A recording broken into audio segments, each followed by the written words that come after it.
চানমারি কার্গিল টিলা এলাকার জনগণকে নিয়ে বৃহস্পতিবার এক উঠান সভা হয়। উক্ত এই সভায় এলাকার রাস্তা ও ড্রেন নির্মাণের কাজের জন্য 9,21,300 টাকা বরাদ্দ হয়। এই সভায় উপস্থিত ছিলেন বরজলার বিধায়ক সুদীপ সরকার, প্রাক্তন কাউন্সিলর কৃষ্ণা মজুমদার সহ আর অন্যান্যরা। আজকে কার্গিলপাড়া বিধায়ক উন্নয়ন তহবিল থেকে আমাদের নীলমোহন দাসের বাড়ি থেকে নারায়ণ চক্রবর্তীর বাড়ি পর্যন্ত 120 মিটার এই রাস্তাটা আগামী কিছুদিনের মধ্যে কাজ ধরবে।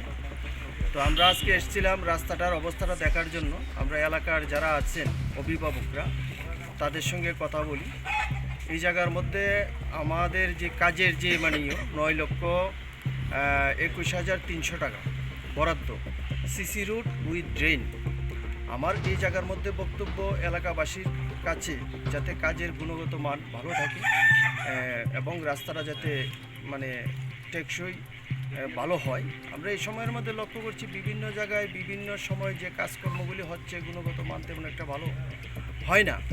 তো আমি চাই আমার বিধায়ক উন্নয়ন তহবিলের মাধ্যমে যে কাজগুলি হবে সঠিকভাবে যাতে হয়, টেকসই যাতে হয়।